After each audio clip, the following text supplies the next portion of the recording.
A very warm welcome for those that are just joining us. We are into our Tech Note, a discussion on strengthening the rule of law in Uganda. The Uganda Law Society will commemorate its 15th annual Rule of Law Week. It is actually commemorating it already because it began on the 13th and will be running to the 17th, which is tomorrow. And the theme, advancing the fight for human rights, the critical role of security agencies, and it will be climaxed by the Rule of Law Symposium. The symposium will entail a keynote address on the selected theme and an interactive panel discussion by relevant actors. Participants at this event shall include distinguished security, socio-economic and political actors. We are now going to be talking about the week itself, but also the state of the rule of law in the country. I'm joined by the Chief Executive Officer at the Uganda Law Society, Moses Okwalinga. Many thanks for making it. Thank you very much. First and foremost, what is the Rule of Law Week? What is entailed in it before we can get into the nitty-gritty of whether actually there is rule of law in our country? Okay, thank you very much, Mr. Again. The Rule of Law Week is basically a concept that was introduced by the Uganda Law Society to commemorate the strides we've taken with the rule of law. And we've been celebrating it for this is the 15th year. 15th year. And it mainly started around the month of October when we are celebrating our independence. And it has gone on where every year we take stock of how far we've gone as a country. That's right. And as a profession regarding the rule of law and good governance. Okay. And the Law Society takes it as a key mandate because it's not just something that we do, but it's a statutory mandate. Under the Act, we are required to advise government on matters of the law and good governance, as well as promote rule of law and access to justice. Okay. So it's a key mandate for the Uganda Law Society. All right. Apart from being a ritual, so to speak, that is annual, the choice of theme for this year must be addressing a particular concern or trend that you have noticed. Advancing the fight for human rights, the critical role of security agencies. The security agencies, especially the Uganda Police, has often found itself on the receiving end of accusations of being a violator of rights, to the extent that report after report seems to have the police already edited out and on that particular list. When you talk about advancing the fight, how effectively do you intend to get the security forces or agencies to be more concerned about human rights than actually violating them? Well, it's an ongoing discussion. You've hosted our president on several occasions, Mr. Bernard Owundo, yeah, sure, who unfortunately has not been able to be here today. And we've spoken about these issues, how we've advised. We not only have a role, but we also have a statutory mandate to advise government. That's right. And the security forces are part of government.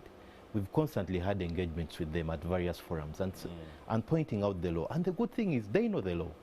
We've also engaged them from their legal departments as well as the various stakeholders. And we've constantly had an engagement that, okay, we know that you have a duty to implement, but your duty can still be implemented within the confines of the law. We've also gone ahead and made, our president has released statements whenever there have been abuses of human rights, where we are saying, okay, government, this can be done, but this can be done in a better way. We've also gone ahead to advise, because we don't only advise government, but we also advise the public on having a level of restraint and working within the confines of the law so that people avoid finding each other within the conflict of the law. So these have been ongoing engagements, which have not started today, in various forums, through actual engagements with heads of these institutions, through other forums, through meetings, through advocacy, through press releases, among others. Okay. So in light of advancing human rights, since the promulgation of the Constitution in 1995, we've had the Human Rights Commission that has been established in order to move this particular endeavor forward. Many times it has found itself in a spot of bother on execution of its mandate. Recently we had one of the top honchos there claiming intimidation. I do not know whether the Uganda Law Society has had any of those claims, and if it has, how can that be addressed when the custodians in the fight for human rights in the country cite intimidation by security agencies? Well, we don't speak on behalf of the Commission. We've had reports. Okay. We've had the comments on intimidation, and it's a matter that we don't know how it was resolved eventually. Okay. But what we can say is that occasionally, as the Law Society, we've called upon government to respect the law and allow institutions that are mandated to execute a duty to perform their duties, because that's what the rule of law is all about. The rule of law is a country that is governed by the law or that follows the law. So our call has always been that government, please follow the law. And if the law requires that the Human Rights Commission is independent, so be it. Okay. So the week began on the 13th. Yes. It's ending tomorrow. That's when we have the Rule of Law Symposium? Yes. Or, so from the 13th, just take me through what happened on the 13th, 14th, yesterday, the 15th, today, and of course, what's going to be happening tomorrow. So that those who are out there and want to be part of this particular engagement can understand how they are factored in. Okay, thank you. Well, we started with the week, and we've done activities that impact on the public. We've done sensitizations within prisons to sensitize the prison population on issues of the law and the rule of law. That's right. We've been to Chitalia and Luzira in Kampala, and we've done so in 10 other prisons up country, where we have regional offices in the west, in Soroti, in Gulu, in Arua, and in Jinja. And we've done that in the various prisons. We've also gone to the market, sensitizing the community about the law and the rule of law. We've also had various engagements on media, with the media. We've been on various radio talk shows and TV shows talking about the issues of human rights and the rule of law, which is the theme of this week. We've also had engagements. We've set up rule of law clubs in various universities and schools of law, as many as 25. And in each of those schools, there's an ongoing discussion, a debate on issues of the rule of law, where we believe that the students are a catchment area. They're good champions of the rule of law. If we begin at an earlier stage, then they're in position to pass on the right message. Okay. And it will be climaxed with our rule of law symposium, which will largely be online, where our members will take part, as well as we've invited a panel, a very diverse panel, right from government, security, civil society, and other stakeholders to have a discussion on this issue. How can we make the human rights situation better? Despite the focus being the critical role, we are trying to. The reason we are focusing on security is because we can't ignore the reports that have come out. So we need to have this discussion with the right people and say, guys, what can we do better regarding this situation? It's not a blame game, but a discussion on how do we make this better. Talking about making things better, the Commissioner General of Uganda Prisons is reported lamenting what he says is congestion in the prisons, and that is, of course, impacting on the rights of inmates to have accommodation and also live in a healthy environment. It's understood that infection rates for hepatitis B and tuberculosis are increasing across the prisons. This is a fundamental rights issue. He has said that congestion is a problem for the prison service, and is this a conversation that shall be captured at the symposium?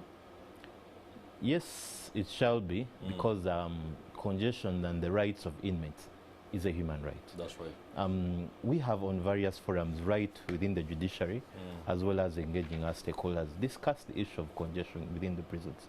We've also advised them that there are other ways of corrective measures. When you go to other countries, community service is a very big thing. We have a community service program.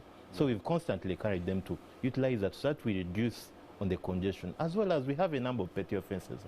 Us as the Law Society under the Legal Aid Project, where we support the communities, we have a partnership with UN ODIS, with the UN Office of Drugs and Crime, and it's specifically targeting petty offences, so that you clear those out of the system, because we find that petty offences are 3-6 months, but if a person stays on remand for 6 months, he would have basically served this sentence.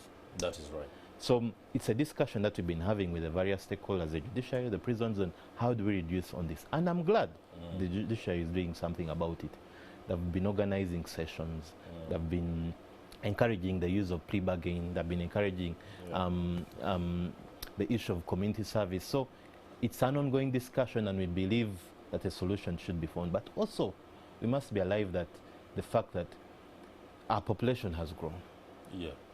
But prison The has also not increased its capacity as much as it should be. They have made efforts, but more needs to be done. More needs to be done. Yes, because most of those facilities were intended to accommodate a much smaller number than they currently have. Okay.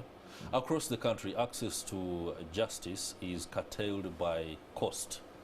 Uganda Law Society runs the pro bono initiatives, that is legal aid services, but concerns have often been brought forth on the nature and the rollout of this particular initiative. Just throw a little bit more light on that and how effective it is in ensuring that those who are unable to meet the cost of lawyers can be able to access justice. Well, we run the biggest non-state legal aid scheme in the country with 22 offices regionally. Yeah.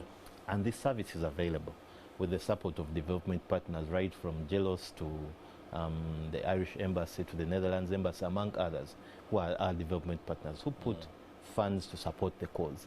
And it's also our way as advocates, as a society, to give back. Now, our services, we categorize the services mainly to benefit people who cannot afford. So our category is indigent, people who can't afford, marginalized by situations, and vulnerable. So if a person falls within that category, then definitely they qualify for a service. Now that's just legal aid, but we also have pro bono. Pro bono is a statutory mandate. It's within the law. Each lawyer is supposed to give back 40 hours of free work. Now we ensure that these lawyers, we give them an opportunity to give back by ensuring that each of them is allocated a file to handle the file on a free basis. So it's all about these people approaching us, and we find the right people to help them at our various offices. But the service is available despite the various challenges that have been there regarding funding of the sector following the closure of DGF. But we've been able to find the resources to be able to extend the necessary support. Okay. Now, very recently, the Uganda Law Society held its annual conference. During that particular event, the president, Bernard Oundo, was given a vote of confidence. And, of course, that means his entire team will also be able to. What is the thrust going forward for Uganda Law Society? I know there are challenges that you face, and there are aspects that you seek to drive, but the nation or the country is grappling with a whole range of issues, socio-economic challenges, issues about rights, hence the need to advance the fight for human rights. What is your thrust going forward as Uganda Law Society? Well, the Executive Council of the Uganda Law Society got a renewed mandate in the month of September to serve a one-year term. Congratulations on that. And it's the governing body of the society with the mandate of the membership headed by Mr. Bernard Oundo. And their key mandate has been, the institution has a statutory mandate. Okay. So Council is still very committed to ensuring that they execute their statutory mandate of advancing the profession and the practice of the members, to promote the rule of law, good governance and access to justice, 3, advise government on matters of the law and incidental to the law. But also, Council is also deliberate on concentrating on what they've been able to do in the first year, build on that to improve. However, stakeholder engagement has still been key on the agenda of Council, where they will continue engaging the various stakeholders to improve access, to improve and make our mandate feasible. Okay. So it's continuous work, picking from where we ended last year, and we are picking on to be able to deliver on our mandate, and Council is steadfast on that. All right. Mr. Okwalinga, you're going to have to wrap this up by telling us, you said the symposium tomorrow will be virtual. It will be virtual. Okay. Just so that means whoever will want to be part of it will have to be online via Zoom. Yes, via Zoom, and we shall have also access on YouTube and other online channels. And we encourage all members. Lawyers will definitely be part, but also other members of the public can access through the other platforms. Okay. Moses Okwalinga, the Chief Executive Officer at Uganda Law Society, many thanks for that submission. And perspective that has, of course, emboldened our understanding of your work, but most importantly, in the fight to advance human rights in the country. The symposium, like he says, will be virtual and is on tomorrow. And of course, the 17th will be marking the last day of a week that has been dubbed the Annual Law Week. Stay with us. Our discussions continue. In the Kickstarter, we have the domestic politics and international crises and how best Uganda can find its footing. Stay with us. I'll be right back. All right, a very good morning. It's just about 7 minutes to the top of the hour of 8, and we are transitioning into the Kickstarter discussion here on Morning at 10 TV. I'm glad you're still with us. If you're just joining us, welcome on board. I'll be introducing my guests a little bit later, but the topic is domestic politics and international crises. We shall be looking at the system and how international politics is playing out and what is in it for Uganda. Should we be strategically realigning or completely staying aloof? That is all down to how the administration of the National Resistance Movement plays out in line with what is our international foreign policy, so to speak. Although the 21st century has just begun, it's turbulent and the turbulence cannot be denied. The context in this particular discussion this morning will be on the systemic crisis on traditional and new forms of international and regional governance. The special issue is in line with efforts to systematize emerging agendas challenged by global changes as well as crises in the building of new approaches to analyzing international relations and perspectives. We argue, for example, that the crisis of the 21st century will be producing a hybrid of governance in nature, one that coexists with the informal, presenting new theoretical and methodological challenges here. The challenge I have on the show this morning, and particularly with the Kickstarter, is that domestic politics, international relations, and the geopolitical agenda of the superpowers is so complex to put together that I had to seek the wisdom of John Musila, the MP for Bubulo East. Many thanks for joining us. Very much good morning to everybody, and the Wagwan Hoja blazing on man curse, and His Majesty Emperor Selassie, the Iron Lion of Zion of Africa, and the Gavi, Marcus Gavi, the prophet of all times. I want to say welcome to this, and I'm glad that you have invited me. Thank you very much. Thank you so much. Interesting there. I also have Eric Musana, the Member of Parliament of the Pan-African Parliament. Many thanks for joining us. Thank you so much. Good morning, our viewers, and nice meeting you here for serious discussion on international politics. Okay, I expected something like you would also go on to some kind of what is Pan-Africanist that you can, for example, coin together to correspond with the challenge that Honorable Musila has thrown at you. Honorable Musila's approach is looking at that Rasta kind of talk. But for us in Pan-Africanism, we are looking at our continental identity and where do we fall, and looking at the space where Africa can really enjoy its sovereignty. 30 seconds. 30 seconds. Yeah. He doesn't know that Rasta is Africa. I was just going to say, Pan-Africanism and the Rastafari movement is a convergence of what the African continent brings. Babylon calls it Pan-Africa. We call it Rasta. You call it Rasta. He must know that the vanguards of the OAU and the AU, Emperor Haile Selassie is Rastafari Makonnen. When you hear the composition of the wording, you really see there is a new approach of talk. Okay. Well, since the discussion is on domestic politics and international relations, of course, that convergence will come forth in our discussion a little bit later. We are also expecting to speak to Honorable Captain Francis Babu. He's a seasoned political commentator and will be joining us a little bit later. But let me ask the gentlemen who are with me and get the discussion going. There's a lot that is happening in Uganda and on the international scene. Many times we get buried into the politics of the day here in the country and forget that there's a lot that is happening out there that affects directly some of the policy roles out in our own country. And today we want to understand that dynamic. When we talk about, for example, the boycott of parliament by the opposition, many will want to tag it as the latest action by an opposition that is hell-bent on achieving aims that may be selfish, and not understand that boycott of parliamentary proceedings is a standard act across the globe that any members of parliament, or whether be it Congress in the United States, can undertake in order to drive an agenda that seeks to put the sitting government on the spot on some issues. Let me begin with Honorable Eric Musila.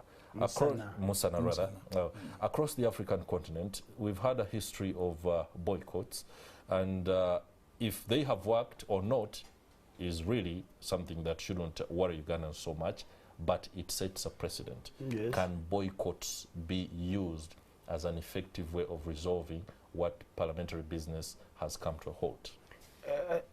Thank you so much, and you brought in a very important matter, and I think Ugandans must be asking themselves what the opposition is doing. Is it viable? Is it the best approach? Are they not wasting their time? I want to tell you, the opposition, its main issue is to raise a voice. And whether it's going to create all that impact or effect, it is just normal. They're just going interesting themselves to say this is where we are and we need attention. So the government is getting interested in saying what the opposition is raising this matter on human rights, is raising this matter on constitutional, is raising this matter on governance. What is it all about? It's just raising voices. Mind you, it's not a new thing. Boycott, we've registered it in many aspects. Remember of recent, when the president was even addressing parliament, the opposition, they would walk out. They were in Colorado, they would walk out, but the processes would follow. That's right. But the issue is, this is our voice. So the opposition is raising a voice, and then government has to say, wait, what is it? Is it can we work on it? Is it viable? So it is all the process, and we are looking at this.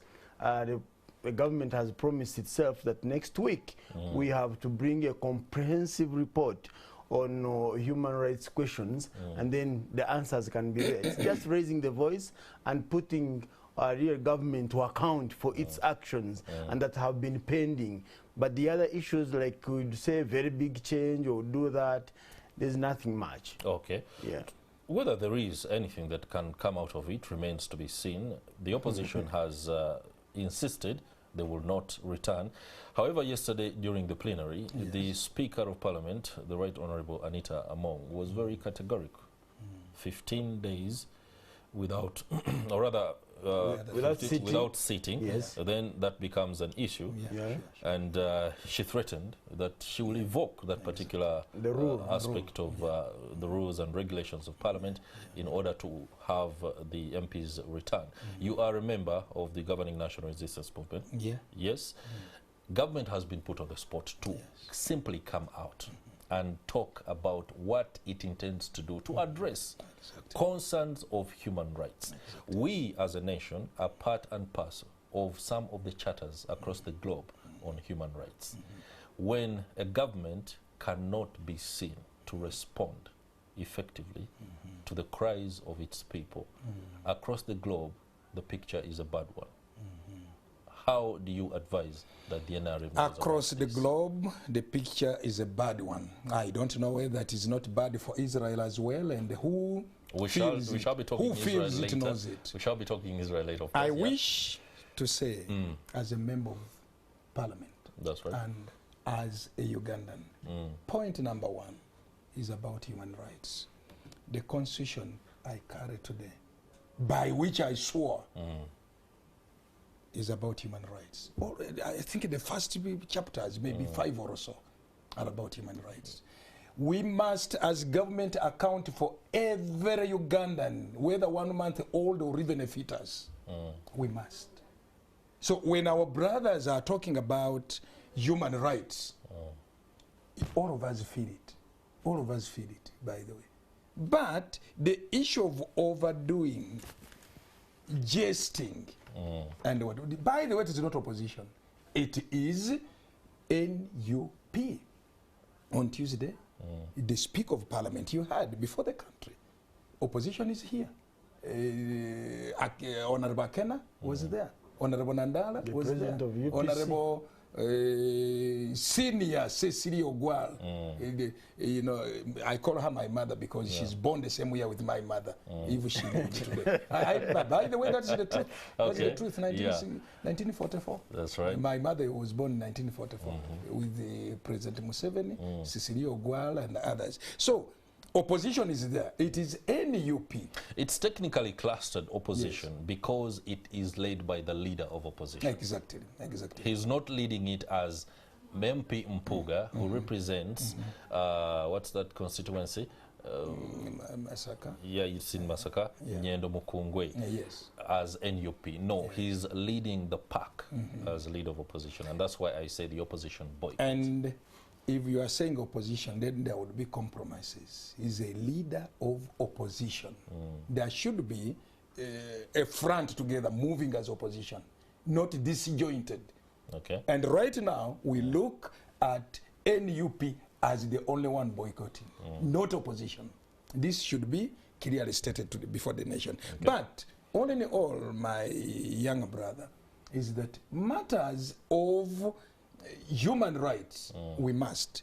You know, the NRM was in the bush, and I was part of it as Kadogo, you know, the young ones operating in the Mount Elgon area, and Elgon 13, and Wadada Musani, Musamali, and the others. Just in S1, S2, S3, I led a cell. But why did we go to the bush? Because of human rights. So if you check point number 9 here, and many others, point number 9 talks about human rights. So we are cognizant of the fact that we must do that. The Constitution, which I and my brother here swore with, if you check objective number 3, national unity and stability. By the way, the Constitution, let alone the legal part of chapters and articles, the aspirations of the country are always enshrined in the objectives and the aims, and we have 29. And objective number 3 is about national unity. If you would allow me, I would read a bit of it, excerpts of it. That number 1 and number 2. Be quick about it. Very true. Every effort shall be made to integrate all the peoples of Uganda, while at the same time recognizing the existence of their ethnic, religious, ideological, political, and cultural diversity. So we must recognize this. But if we are jesting before the public, if it is the style that walkouts can sell us better, in whichever political environs we come from, then so be it to whoever is doing it. Isn't that a deliberate attempt by the likes of you to take the sting out of a legitimate method of getting government to act? Government must act. I told you, whether somebody is dead, alive, or where, it is upon government. Whether in the country or outside. On paper. Yes, not on paper. As people, as journalists, we have seen incidents where government has failed to act on certain aspects. When it is rather stipulated very clearly that it should act, but it hasn't. The way I'm saying, government is responsible to account for every Ugandan. You get me right? But it has it accounted for. It has. And that's exactly why the members of parliament are asking. It has. Fundamental questions. How many Ugandans? For example, we have, as I speak, I know the family of Bosco Kibalama and the others could be watching me. Possibly the parents, the clan people and whatever. We must account. And I insist it is we, government, to account for that. Whether it's in the country, whether dead or incarcerated, it is upon us to say, yes, Kibalama is here in this gazetted prison or center of detention. It is upon us, and I'm saying it as a patriot, by the way, as a patriot of this country, as a Ugandan. Not because I belong to the party, no. Ndio naona, let me watch delve into this. Ndio naona tukaenda msituni. Why? Because of abuse of human rights. We shouldn't be the ones to be seen that way. But our brothers are also overreacting. Whether they are overreacting or not, that's a debate that perhaps can be undertaken at any other time. There's also a claim, and it could be right, that they dramatize our shameful condition as a people, that government can go about business without necessarily caring about some of the obligations that it has too. But let me just bring it back to Honorable Musana. The Pan-African Parliament does undertake incursions into countries and how they are managing matters. I do not know whether at any one point Uganda is required to present before the floor of the Pan-African Parliament how it is progressing on aspects including the human rights in the country when it comes to terms of ensuring that justice is accessible to the people, and in this particular case whether it's actually answering the fundamental questions that are being asked by people who are supposed to legitimately put pressure on it, like the opposition. Yeah, thank you so much. The Pan-African Parliament is one of the arms of African Union. And the Pan-African Parliament, looking at it, where 55 countries are subscribed to, this parliament largely gives advisory work. The law from the Pan-African Parliament may not really be a serious law to these countries. When we are enacting a law... In other words, no country is accountable to the Pan-African Parliament. Yeah, we are accountable. We are accountable, but the law that is passed in the Pan-African Parliament is advisory. It must be brought and then domesticated. We enact a law, we call it a model law. We enact model laws. Which model laws on human rights, on environment, on economics, on all that kind of life. Then as countries in Africa, we have to bring them into our real setting. Now you're asking where is the intervention of Pan-African Parliament? Ours, we have got a committee in charge of human rights, and it is fully fledged and in connection with the African Union. And our role is to make sure that we supervise, we oversee whatever actions are taking place across the African continent. And Africa is having several challenges, especially in governments that have been despotic, in governments that have not really looked at the issue of human rights very serious. And this we have seen in most West African countries, and we have also seen in Central Africa. And when it comes to a country where Pan-African Parliament sits in South Africa, it is even more problematic.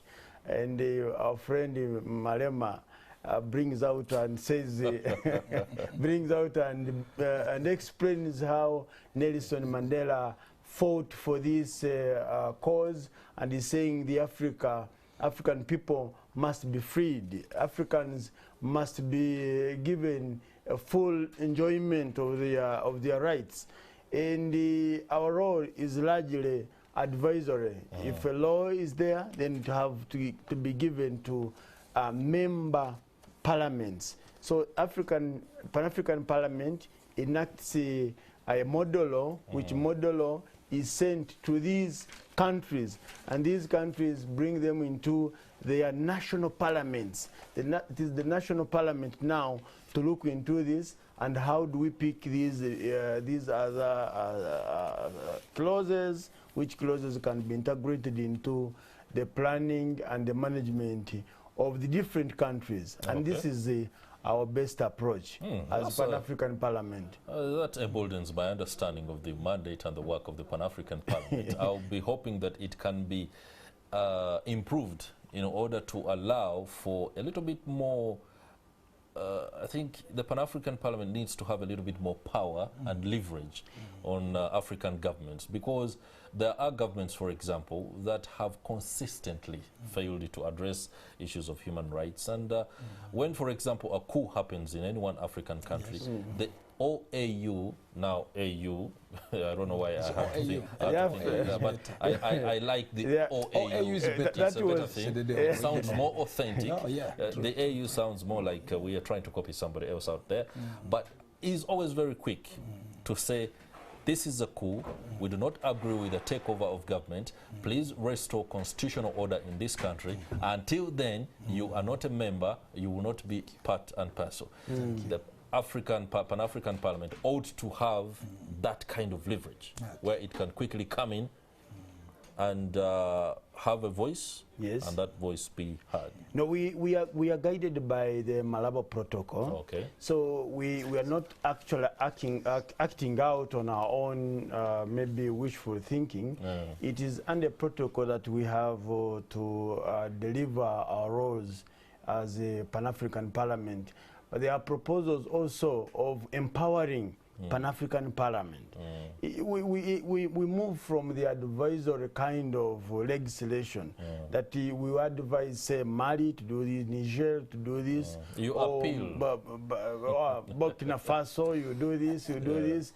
Is there a way we can put on tension, I mean, put to task to explain why is this happening like this? That's right. That would be the best approach as a Pan-African Parliament. Okay, quickly submit on that 2 minutes, and then we shall have a transition into something that is very topical. Oh, thank you. My brother, Honorable, is a member of the Pan-African Parliament. I call it Rasta Parliament. Rasta, why? Because the minds of the time... for purposes of viewers out there, because I now have that picture available. Welcome to the program, Captain Francis Babu. Thank you very much. I'm sorry, they've closed all the roads. Going to airstrip. All the roads are closed. All the roads are closed. And the traffic is moving at snail speed. We understand there's a lot of security problems, but it's being overdone. All right. we shall delve into some of the security concerns in the country that, of course, offer some regional strategic perspective. You're most welcome. You were. So I was saying the spirit with which OAU, and I still love the word Organization of African Unity, by 1963, in the parliament where my brother sits, the spirit was unification of Africa. Actually, the Casablanca branch of thinkers, Kwame Nkrumah, Emperor Haile Selassie, Rasta, and the others thought we would make a United States of Africa, which we may not see today. But we must move on. You must move to President Museveni's approach later, several years later, says maybe we may not at a go for a United States of Africa, but we can make enclaves, regional integrations, COMESA, SADC, East African Unity, ECOWAS, and others. And you have seen ECOWAS is just quite ahead of other regional integration. The blocks. Yeah, that is it. So I want to say, Parliament in South Africa can legislate, the Pan-African Parliament, but the implementation is on.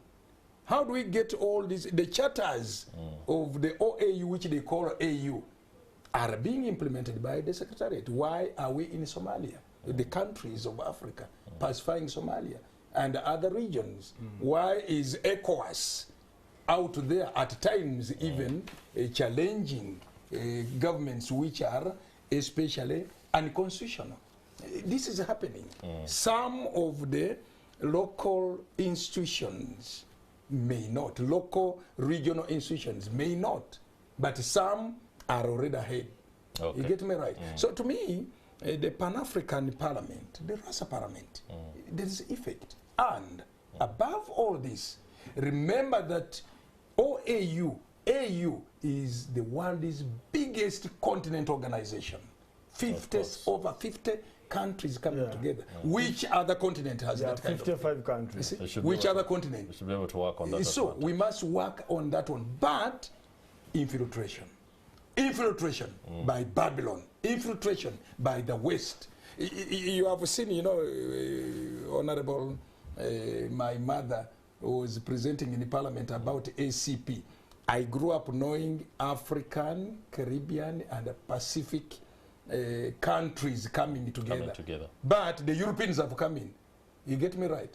And infiltrated and now say, you must be homosexual in order to be a member. You must be this to be. You see? No, you must be seen to put in place laws which are pro-homosexuality. that allow for the rights of homosexuals. Now, when you classify it the way you do, you might misrepresent the rights against humanity. Captain Francis Babu, you had the Honorable Musila speak about a topic that we had already undertaken. We are discussing domestic politics and how Uganda fits into the international relations frame. The aspect of human rights in regard to the contestations between the opposition and the government, especially evidenced by the boycott, is that government must be seen to act, and it should be able to come out with a statement. Not only that, but also work towards effectively ensuring that human rights are observed for many of its nationals. Within the international space or stage, no one is putting sufficient pressure on the government here, ostensibly, to be able to act, and that many think President Yoweri Museveni and the governing National Resistance Movement has a bit of leverage not to act, especially when it comes to ensuring observance of human rights. What's your take? A very quick one, and then we transition. I think it's not the only government that has got problems with human rights. Human rights is a constant conflict throughout the world. Human rights everywhere, there's conflict, and the conflict is continuous.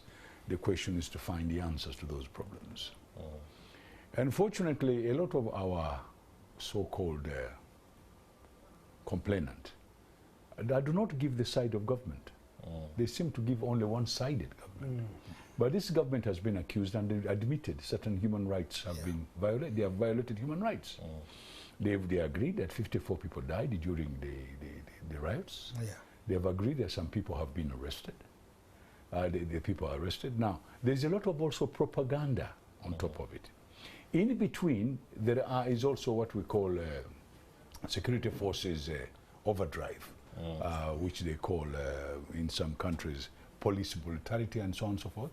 That does exist. You call it overdrive? Yeah, I call it an overdrive because they go beyond normal. The normal. Exactly. Now, the question is to accuse and take them to the courts of law. But for you to say somebody should come and tell the government what to do, yes, there is a charter throughout Africa. There's a United Nations Declarations of Human Rights. But in that Declaration of Human Rights, there's also other parts whereby actors in the same spirit also must desist from also abusing human rights. Human rights is not a one-sided affair. It's everywhere. For example, the Universal Declaration of Human Rights, I think it is Article 12, it does say that you don't go above abusing people and interfering in their private affairs. But there are people here who have turned it into a habit of abusing other people.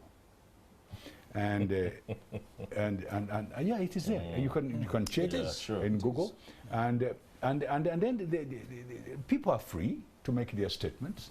You've just said that opposition does it. They are free to say we don't agree with this, and they put forward their points. But they've got to be honest.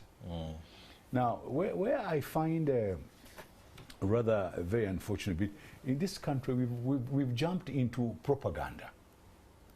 And people pretend. Suddenly somebody is walking and suddenly he becomes lame. Suddenly somebody says something and he does something. Somebody burns a police station, that one is not a human right. No. Somebody uses a hammer on a police head, that's not a human right. No. Somebody abuses the head of state and says false information, that's not an abuse of human rights. So we need to look at the human rights in total. Now, I don't agree that the government should violate people's human rights, but we should follow the procedure. Has the government admitted that they have violated human rights? Yes. So once the government has admitted, which other body can now tell them that you have not admitted? Because they keep on saying, people have died, yes, but proof. It's got to go to, somebody has to prove that what they're saying is true. I'm not saying they are not there. Please don't get me wrong. No, I'm not. People might have died, people might have been arrested, people might have been incarcerated illegally. This one we must prove. And but then you don't tell government, apologize. Apologize for what? People say you should apologize, you should do this, you should do that. I think the government should come out and make statements. The other day they made a fantastic statement and people don't want to talk about it. And when I talked about it, some people got very interested. If you have a situation where somebody has declared he's going to march and violate peace, and then you use a system to hold that, that is not abuse of human rights. Not at all, no. That's defensive. So you say you should apologize. It's a control mechanism. And I want to give you an example. The other day, a control mechanism to a legitimate act. Yeah, Kenya Airways. Not legitimate at all. There was no legitimate. No legitimate. Kenya Airways the other day was going to Britain. Protest. No, if you declare, listen. All right, I'm listening. Government is power. Government is not a joke. And people think the government is eating lunch. No, there's more than that.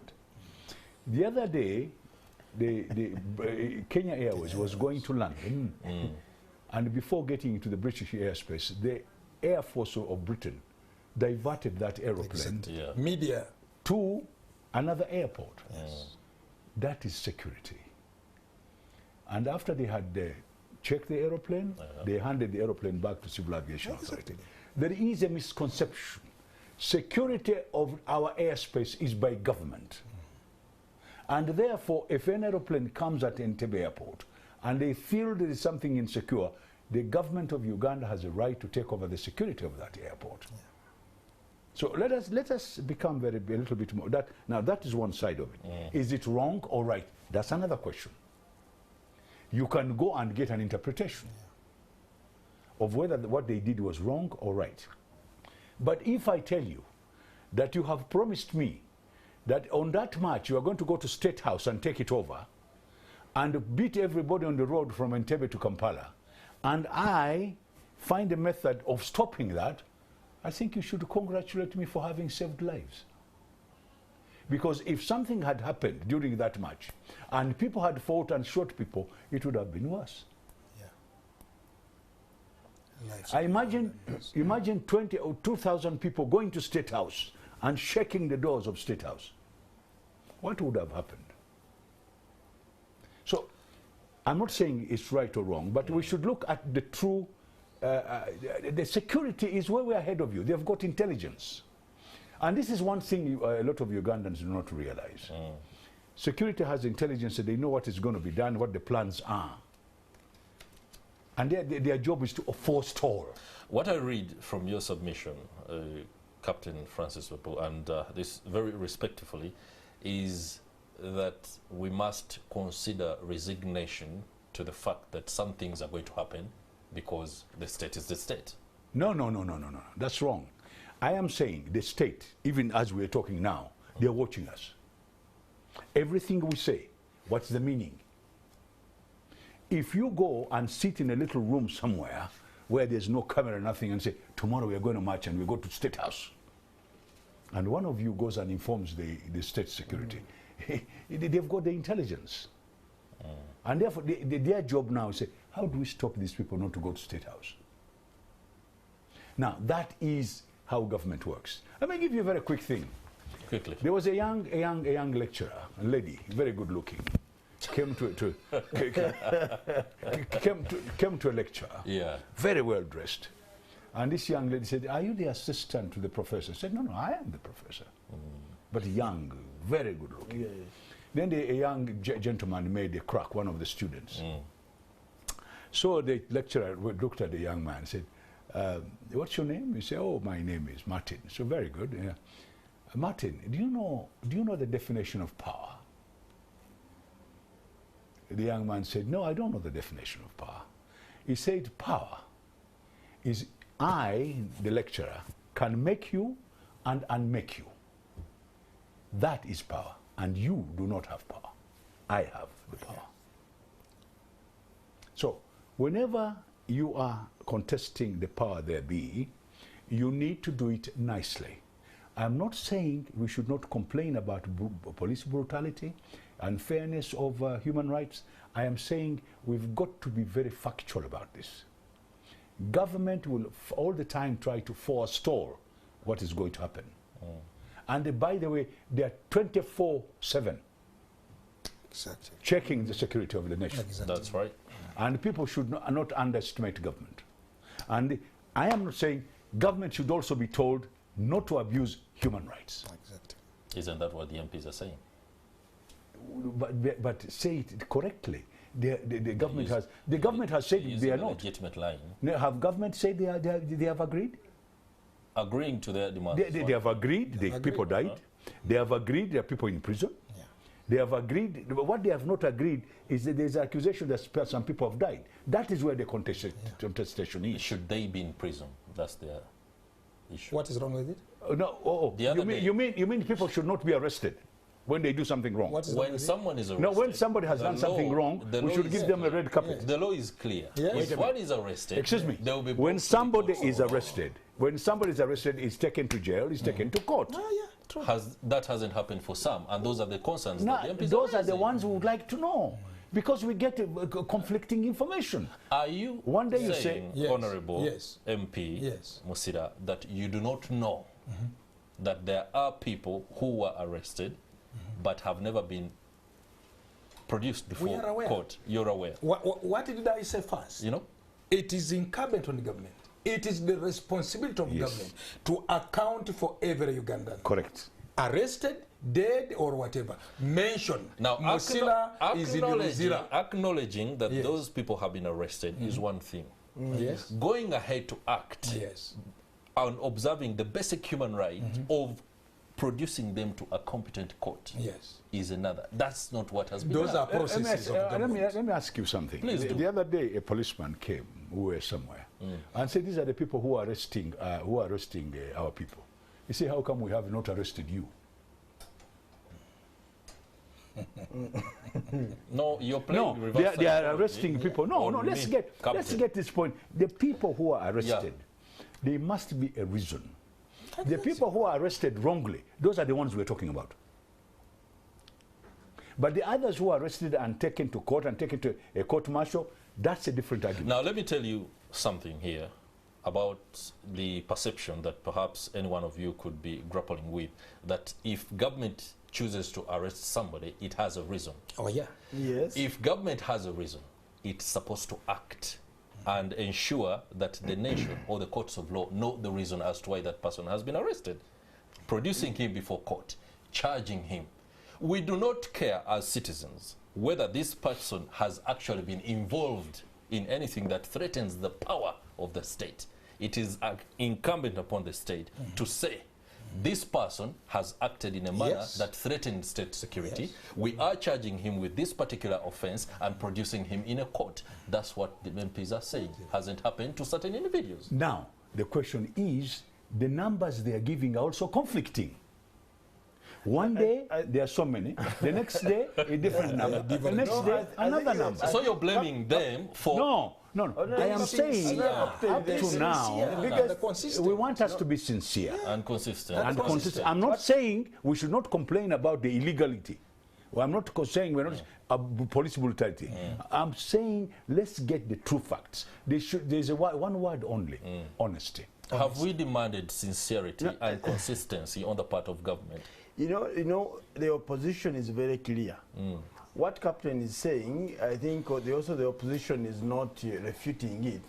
But the opposition is saying, now that this is happening, account for the different lives, account for a number of people that have that have gone lost. Let We me want to address, see let me address, who for is example, where and what is happening. consistency. That is it.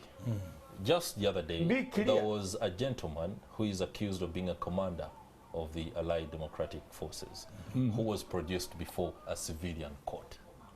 There are civilians who have been arrested and produced before a military court.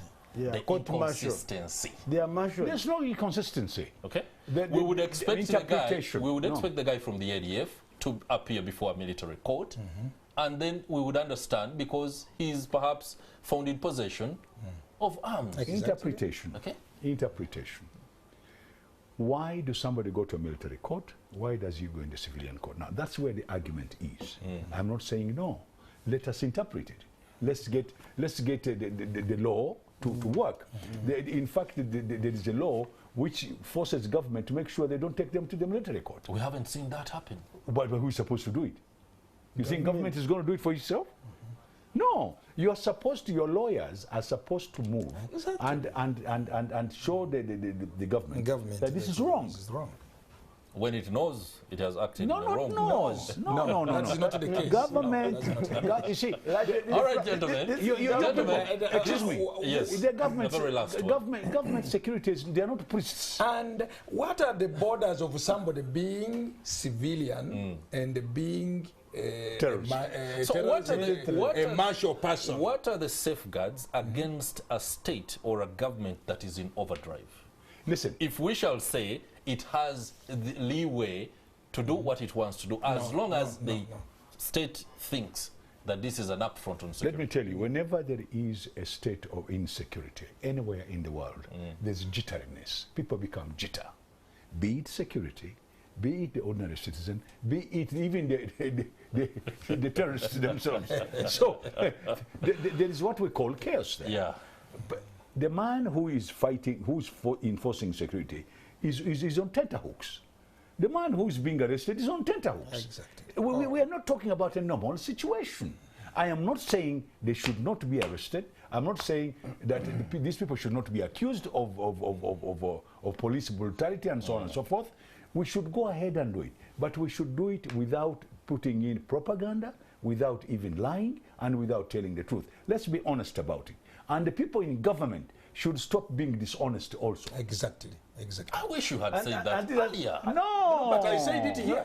I said it No, it's before not Captain all. came here. It's I not said all it. the time. No, that's what we are saying. What is the opposition saying? The opposition is grappling with all these. All right. A lot of And you make- propaganda. No, Okay, A lot of gentlemen, propaganda. gentlemen, Let's I appreciate- let's I finish with this one. appreciate- yes. The opposition should say whatever they say, but they should not order anyone. They should not order anyone. No, should demand.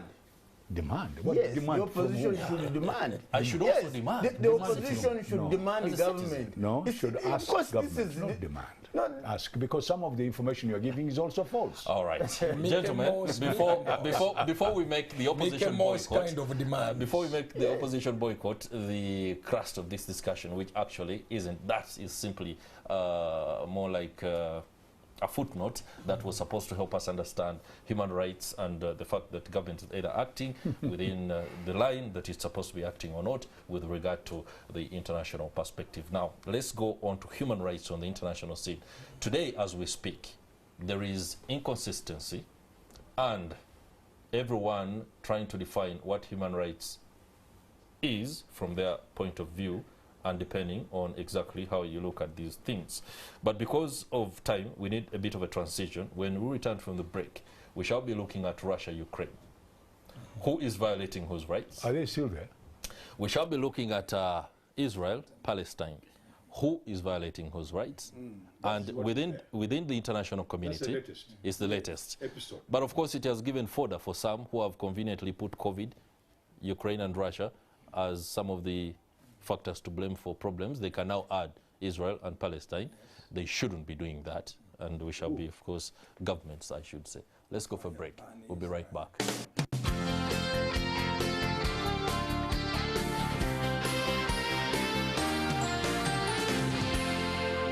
You're watching Morning at NTV.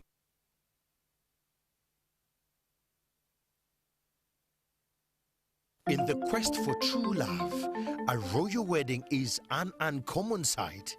On 18th November 2023, Busoga Kingdom will witness its second royal wedding, 67 years after the first one, which took place on 21st January 1956. First, I attended the wedding of the former Chabazinga Malochi in the 50s. Now NTV brings you the traditions surrounding the royal wedding between the Chabazinga, William Wilberforce Gabula Nadiope IV and Jovia Mutesi, the church and the relatives of the couple in a series of exclusive stories. Because when you have a king and married, people will be saying, what is that?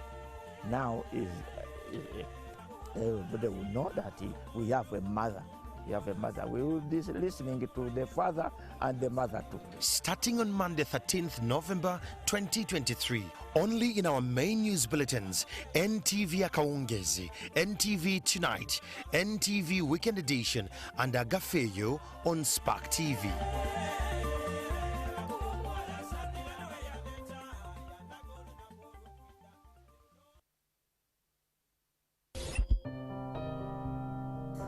One time, it was 2017 on 28th December, we had an accident, me with my dad, at Kampala Masaka Highway. My dad was the driver. He dozed off for some minutes. Instead of dad breaking off the car, he accelerated and we got an accident.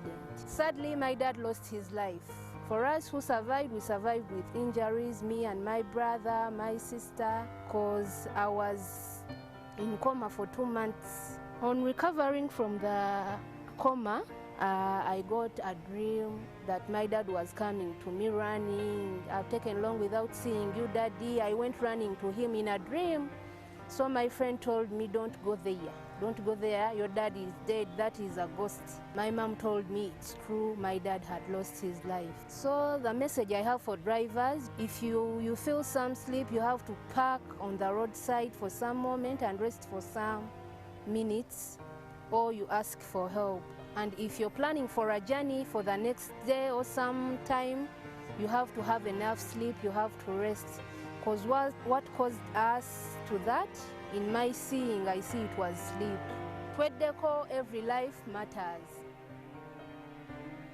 This message was brought to you by NTV Uganda.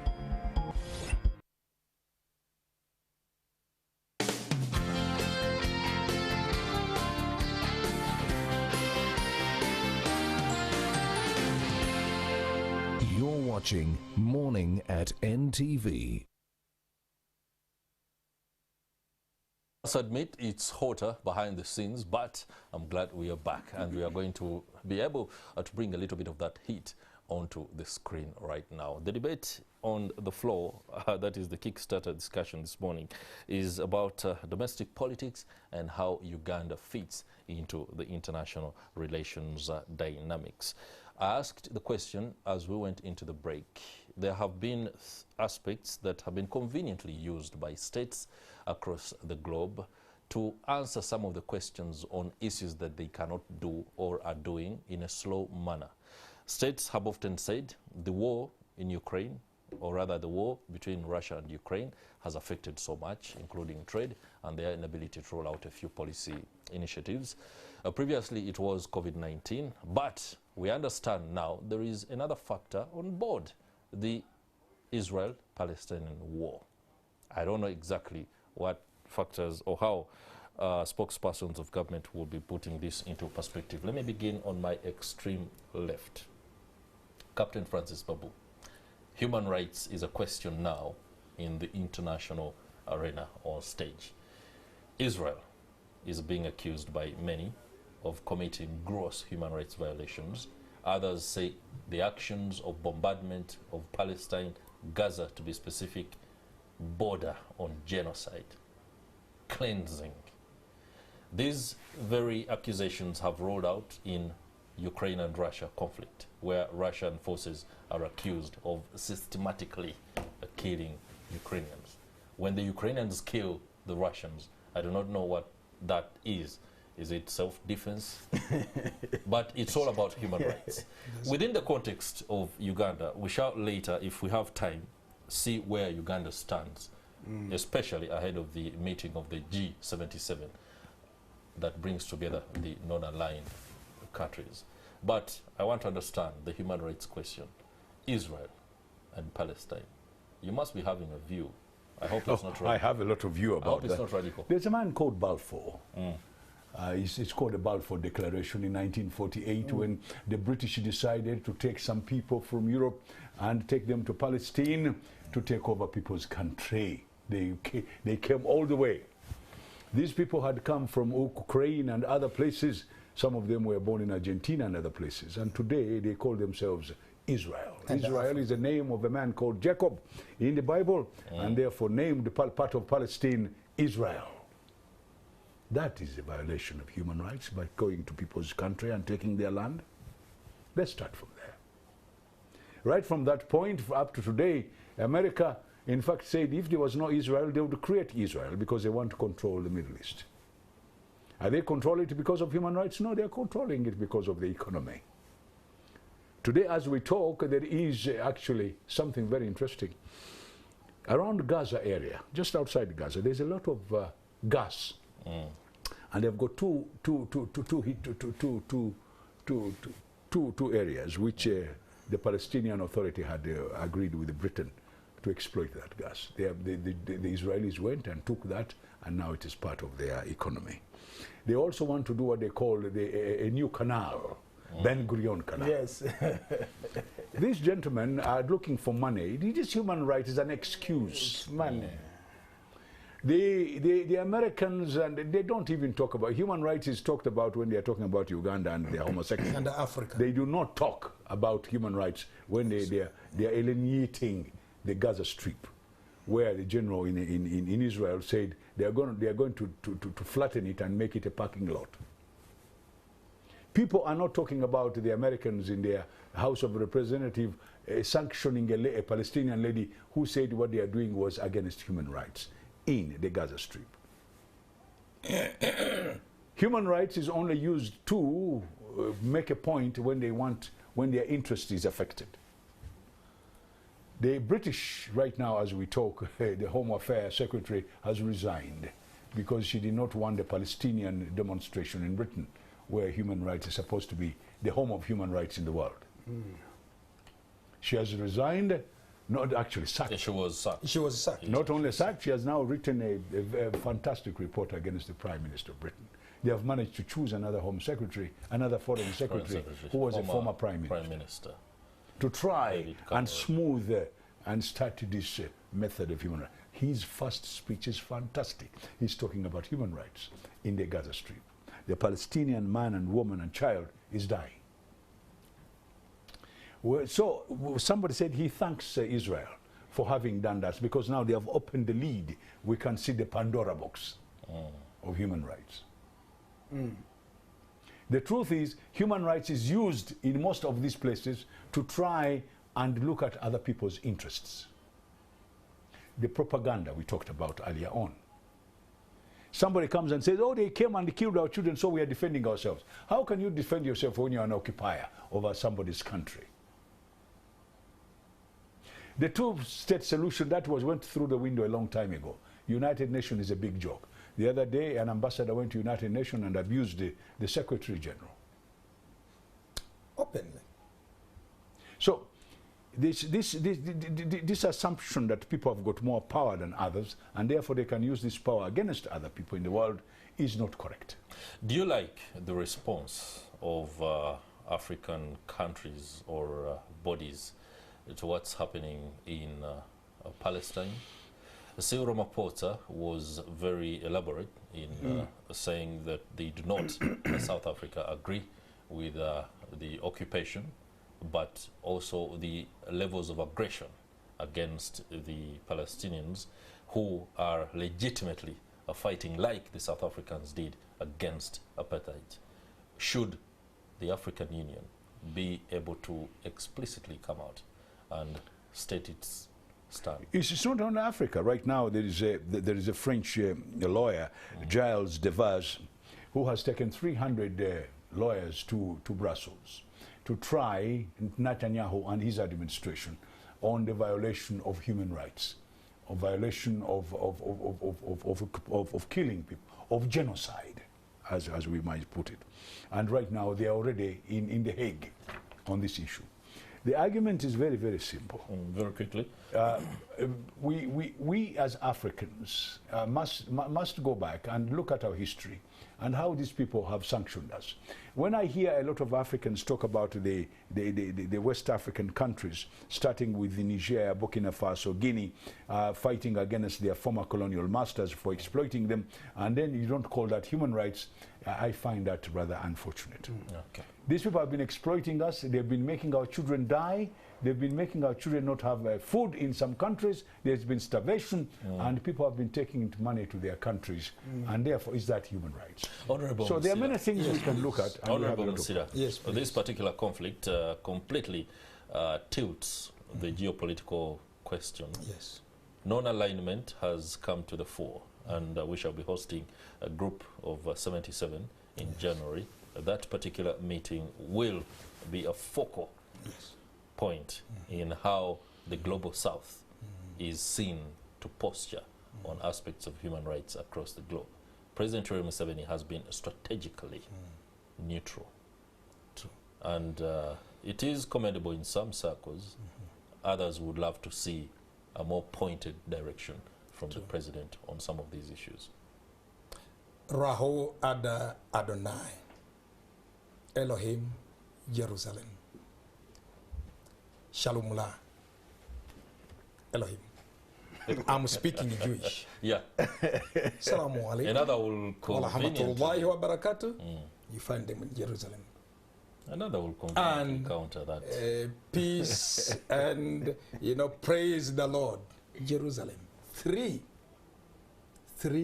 philosophies in Jerusalem. The Jew, the Christian, and the Muslim. The Trinity, full Jerusalem. By 1967, Palestine is existing. Why do you have to cut the country into two? West Bank, Gaza Strip. You get me right? And yet, the other side, Lebanon, the Golan Heights. By, again, superimposition, supported by America and the whole of Europe.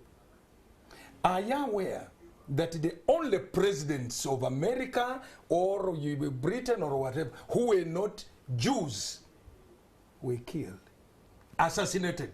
America has suffered 5 assassinations, by the way. America, for the presidents who were not Jews. Somebody will say, but Obama, what is the parentage of Obama? Especially the maternal. Jewish.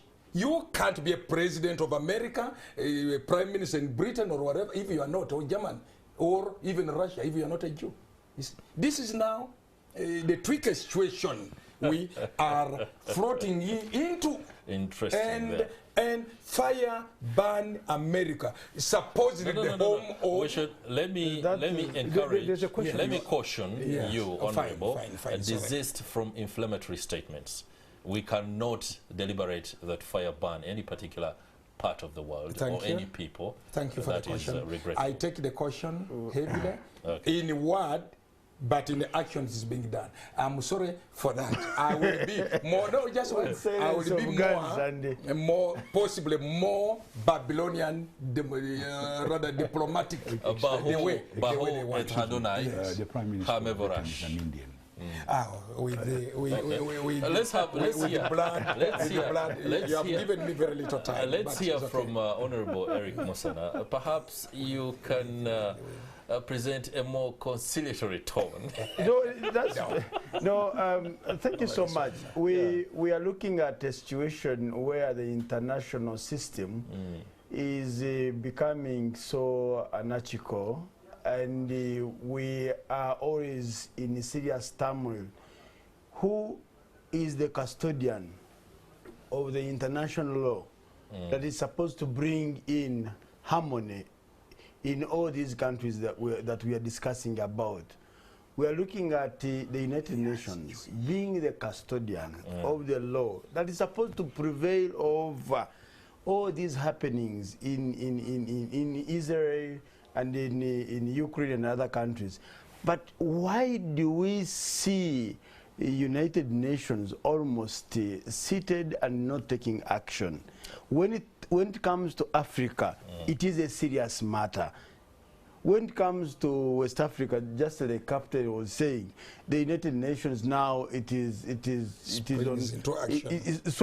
swings into action and says, it says now Africa, human rights like this. You know, we have despotic leaders. What's happening? But now we are looking at double standards of the United Nations, not really taking into action and also happening, creating sanity in the international system. That's why you see there is a sharp division now in Africa. Just like you were asking my colleague here, there is a sharp division. Some countries now here in Africa are taking the side of Israel, and other countries are taking the side of Palestine. I mean, there are people who have chosen, for example, to say the God of Israel. Not meant to play. Yes, being ignorant is allowed. At individual level. Being ignorant is allowed. I'll give each But of let's you get one point very 1 clear. minute to wrap it up. One point very Please clear. begin the wrap up. Human beings should be allowed to exist. United Nations, and I like to differ with my friend, they've got a resolution which says we should have a two-state solution in the Palestine. After looking at all arguments, they should have a two-state solution. Our government is part of the signatory on that resolution. That's point number one. Point number two, what is being done now in Gaza, nobody supports, including our government, including everybody in the world, because the people are being killed, and human rights are being violated. Yes. Now, the two-state solution has been thrown through the window, and recently, in the United Nations, they've had several Security Council meetings where veto power has been used. The United States used veto power, the other groups also use veto power. So everything is stagnant. The whole argument is very simple, is what is happening in Gaza should be accepted by all the good thinking people in the world. No. What is going there is very unfortunate. It's genocide, and it must be stopped as soon as possible. And Uganda and many other people have stopped. They said it should be a ceasefire, so that we could have some sort of solution. Honorable Musila, that is the stagnation require a whole about. day to understand the kind of perspective that you had begun on. But you said that Jews are everywhere. Yes.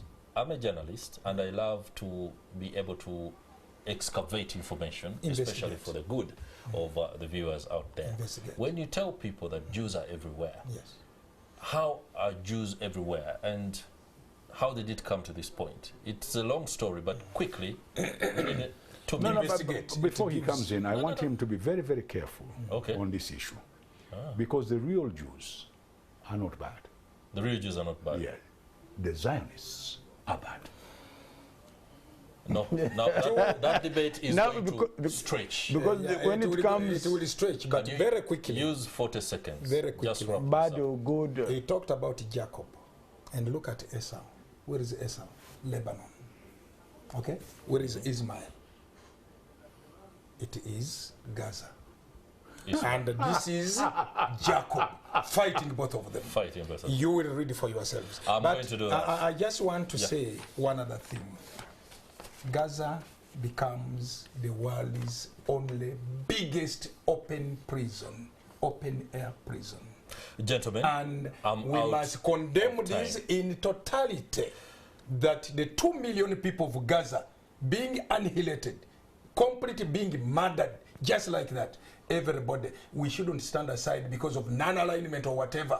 No, the house is burning. Ladies and gentlemen, it's about time that we transition into our next programming session as NTV Uganda. Those are the views of Captain Francis Babu, Honorable John Musila, and Honorable Eric Musana. It's been a pleasure having your company here on Morning at NTV. I'll see you tomorrow. Have yourselves a lovely day.